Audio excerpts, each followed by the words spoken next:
Hey, listen, I quit. Yeah, I'm going into stocks. Name of the game. Move the money from your client's pocket into your pocket. But if you can make your client's money at the same time, it's advantageous to everyone, correct? No. No one is paying attention. It's unbelievable. Have to act now. God, this is intimate. I feel like I'm financially inside of you or something. Okay. I have 5 houses and a condo. I'm considering going long on April wheat. What do you think, Valentine?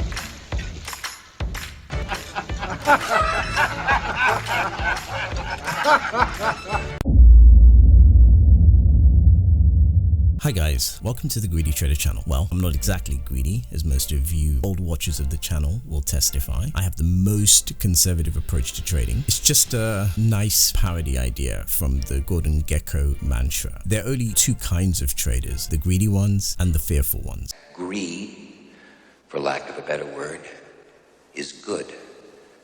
Greed is right. Greed works. Those of you who are new to the channel, this is where you can learn how to really trade like a professional. Every video I make is packed with real examples with before and after scenarios, so you can see that it is simply a question of sticking with the plan and not changing it because you're having an emotional meltdown.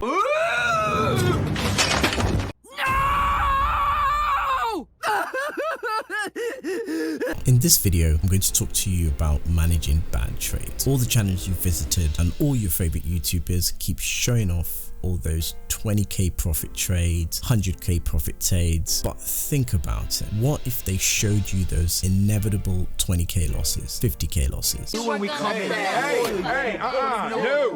No, never. You're not likely going to watch their videos. Well, that's it. Bling sells, full stop. Anyway, I'm not those muppets, so I'll be walking you through the best way to do this using real examples. So let's dive in. Okay, so in this video, I want to talk specifically about how we handle bad trades, right? So trades that are not going to go, or they're not going to do more or less what we think they're going to do. I think it's quite easy from a trading perspective for us to ignore the fact that trades can go wrong, but how do we handle them so that the loss is minimal and it's more or less calculated? I think for most traders, and you know, some of you will agree with me, is that if you are taking a loss and you're not mentally prepared for it, or you don't know where the loss is going to occur, it's actually more painful to take that loss than if you knew where it was going to occur and you kind of mentally done a lot of if-then scenarios, which I'm very big on.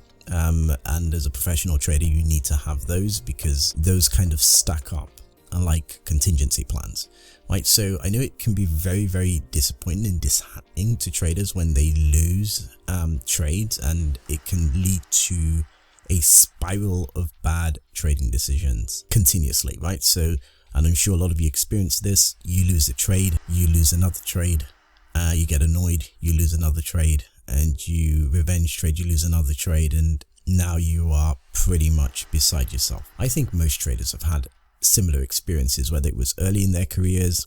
In my case, I'm sure I had my fair share of revenge trading, but then over time you realize that actually you don't need to be that way. You can do it differently. Right, so in this video, this is exactly what we're going to talk about, because we have a similar scenario which would have occurred between yesterday and today for most traders. So I can guarantee you, and guys, you can pull me up on this, I can guarantee you that most of you lost money between yesterday and today, and few of you probably made money, right? And there's a good reason for that. We're going to talk about that right now. All right, so what's really cool is today I've managed to get up both my market profile chart and my regular candlestick where I can map my demand and supply pictures. And this is going to be really cool because I can show you things which I wasn't able to show you before. Call me thick, but I think I just didn't know that my computer could do this, so it's really cool. What do you know, eh? So let's look at what happened yesterday. So I'm just going to zoom in right here so you can see clearly. So I'm going to walk you through this picture step by step. So first and foremost, following my trifecta method. So for those of you who don't know what my trifecta method is, I've got a video on this. I'll link to it in the description below, so it's worth a watch. However, for those of you who already know what my trifecta method is, then you would know that my primary focus is first trifecta liquidity, second trifecta volume, third trifecta time, right? So yesterday, let's start with the first one, liquidity. What we did see a lot later in the session is the market traded lower, took out a short-term liquidity low, and then reversed, and then ran into the second part of our trifecta, which is volume. So we ran into supply, which was trading up here, and then we backed out again, and then now we're trading a liquidity low, and a couple of other things have happened, but we'll get to that. So now that we know effectively what took place yesterday, let's look at how this would have been traded. So first and foremost, if we back up, we can see we had pretty much a demand zone here. How do we map out those demand zones? Well, we need to go back and see where there was volume in the past, and that's actually way back. I'm not going to do that. That will take too much time. But effectively, to use an example, you can see the volume trading on the 11th of April, 1 p.m. New York open. That's the time part of the trifecta. You can see that we posted huge candle, what looks like demand at the low, and then supply at the top. Now we mark out both, and by that I mean we would have marked out both as demand here, supply here, because we're not really sure in effect what it was. Candles formed. We know that it was an up candle, so they had to be buyers here, of course, but then we stopped short, so we don't know if sellers have jumped into the supply side. Now, of course, we would know this if we had access to level 2 information. So if you had a time and sales and you can see the contracts flowing, say for example on the sterling futures, then you'll be able to see exactly what's going on, and you'll be able to tell if the offers are heavy or not. Now, of course, if we were looking at a standard profile chart on the right hand side, we'll be able to see at the open we had a gap in value, so that implied that even if we went slightly lower, we were likely to fill that gap the same day. That means we were going to get a bullish move. But once the gap is filled, then potentially now we start to expect that we're going to get a downward move as the gap fills. Now, of course, this is a very wide value area with a lot of minus development. There's a lot of low liquidity as well. So the reality is that we could really push through that, or we could find a lot of supply up here. Now, of course, it's very easy for me to tell you that where the supply is, because I can see it up here, right? I can see from the volume that traded, there was a lot of supply trading there, and we know it's supply because the market continued aggressively lower. So reasonably speaking, we do have a lot of supply sitting on the way down. So there was an aggressive attempt by market participants to sell this market lower. And the interesting thing is we can also see that that trade came off a supply zone as well. And this was in a major center open, which was the New York Open, which means that this was backed up by some really serious information. So putting all of that into context, we now know the market is obviously bearish, but we are too deep in the hole to be establishing short positions on a long term, right? We've had a big drop. Most traders who are short are going to be thinking a lot more about covering those trades as opposed to establishing new open interest along the short side.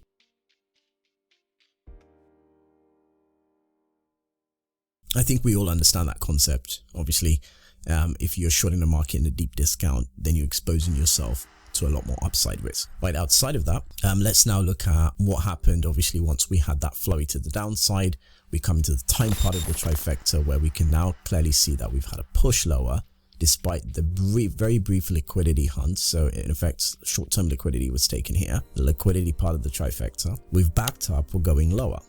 Right now, for me, I'm very focused on the US session as a session that we want to participate long. So how would we have worked the day? So let's say that you made the catastrophic error of seeing the market go up here, right? And assuming that we had demand in the New York Open, and then you wanted to be long, market pulls back slightly, you buy the dip, it starts moving against you. Now, if you're going to do that, I always say to traders that you want to buy the lower third. So you wait for us to dip into demand. So you would not necessarily be buying the market at 25.50, which was the first dip coming out of the NASDAQ Open.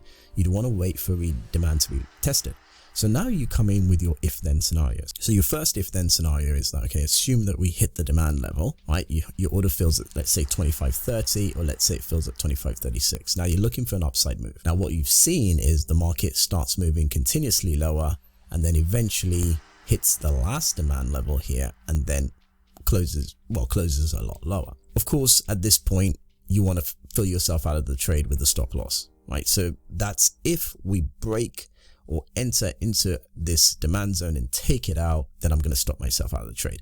And that should have come at 25.24. So that would have exposed you to a smaller loss. Okay, market hits those lows. Now we're trading a liquidity low. So now we can see another model's come into play, and that's the liquidity low going back to 5 p.m. prior day has now been taken. And then we get a reverse and a close upward. So that's a reclaim of the liquidity, right? So we've gone down, taken out the stop, so people got short here and now they're in trouble. Our objective now is to wait for the market to dip slightly lower, and then we want to buy to go to the upside. Now, of course, because we had a strong close, we might not be expecting this market to trade all the way down to the lower third or back into the liquidity level. That will be a problem. So we might be tempted to take it at the upper third. If that is the case, we might need to maybe create a 1 hour profile where we can see where the bids and offers are stacked against the 1 hour profile. This is a daily profile, so we're not going to be able to do that here. But if we can do that, then that means that we can take the long side into the supply level,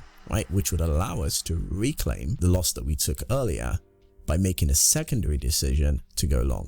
Now let's do another if then scenario. Let's make the assumption that that trade didn't work out, right? Let's say we went there, we got the pullback, claimed the liquidity, and then we came back down again to take out the liquidity. Well, what we're going to draw from that, as soon as we start to bid below the open of this bar, that should be a sign that the market is dead. We're not going up, because if these were strong participants that have just taken out stops at a liquidity low, we should get a move to the upside for sure. If we do not see that, then we should assume that the market is now exposed people who've gone in on the long side at a strong liquidity level, which are normally professionals. And what these people are going to do is they're going to exit those trades as soon as possible, because they know that the market has failed to reclaim the liquidity.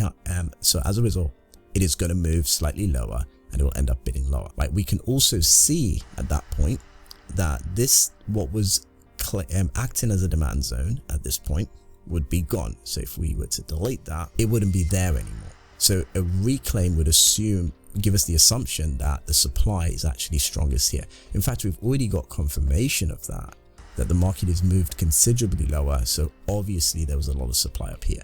So this becomes a natural resistance, right? Let's move forward in time, right?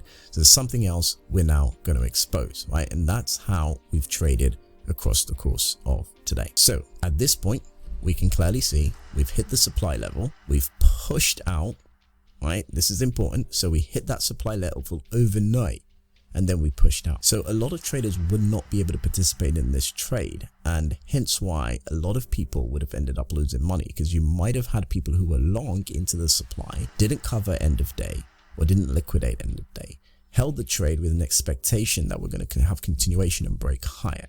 What's happened now is we've hit the supply level as expected, and then we've moved out, and now these guys are trapped at higher prices, right? It is what it is, guys. The market works to trap traders at these high prices into supply and demand zones, right? And that's why we pay close attention to liquidity, and we also pay close attention to supply and demand pictures, right? So as of how has today traded? Of course, we were very short coming into the London Open at 7. Most people would have been expecting a reversal at this stage, because again, we were hitting out at another liquidity low. So at this point, we can see we're hitting out the liquidity at 4 p.m. We traded that, cleared it, and recovered it into 8. And then we posed, if you look at the volume, you'd see a slightly higher volume in London as expected.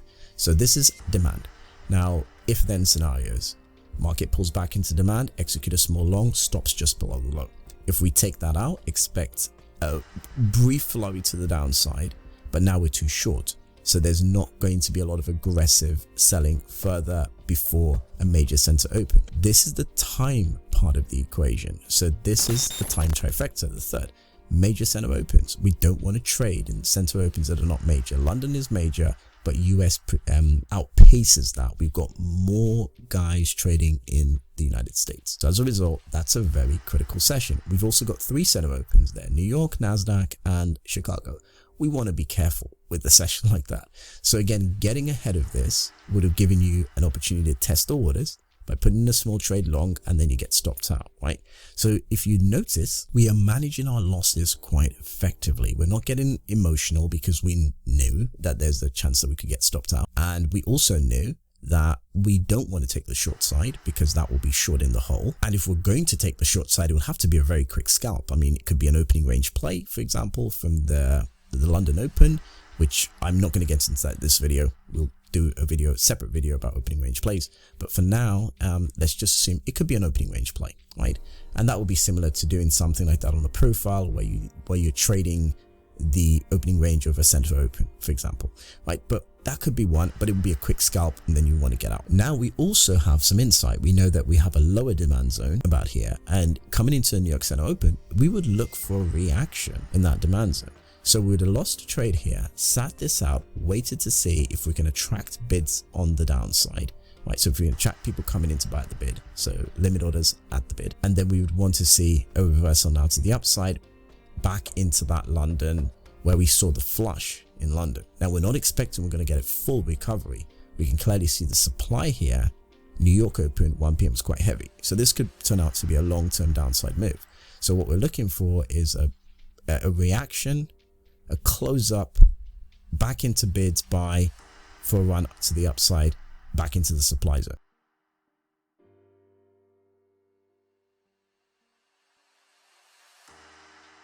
Right now, we might not get that. We may get that. We're really short. We've been going down for some time. So at some point, we're bound to see a covering. So that takes us into the US Center Open. This is how we manage bad trades. No one ever talks about this. No one ever creates these if-then scenarios. What do we do if something goes wrong? It's like, oh, everyone's like, oh yeah, this was a great trade. But it's important to know how to manage your losses. And if you follow this technique, even if the trade doesn't work out for you, your losses are going to be really small. And if you follow the concepts I'm teaching here, when you do get those good trades, you are going to have an amazing run.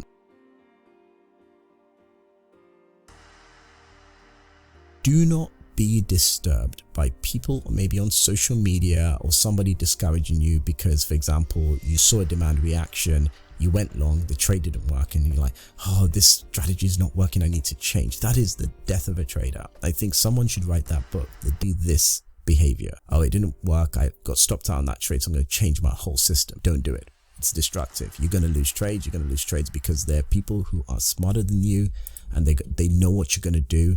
Other professionals are playing against other professionals. They know what they're going to do. So you don't want to get into that culture of changing what you're doing because something went wrong. You should focus on the expectancy of your system as opposed to one trade that went wrong. Of course, if you're getting like out of 50 trades, you're getting 35 wrong, then yeah, that's a bit more of a problem. But out of 50 trades, if you're getting a few wrong, that's okay. That's something you can live with. So it's about trading infrequently, looking for the best opportunities, understanding how to scale into a position and basically test the waters. And that's the important thing. Anyway, guys, I hope you enjoy the video. You know what to do. To my next video. Adios. Hey, listen, I quit. Yeah, I'm going into stocks. Name of the game. Move the money from your client's pocket into your pocket. But if you can make your clients money at the same time, it's advantageous to everyone, correct? No. No one is paying attention. It's unbelievable. Have to act now. God, this is intimate. I feel like I'm financially inside of you or something. Okay. I have 5 houses and a condo. I'm considering going long on April week. What do you think, Valentine?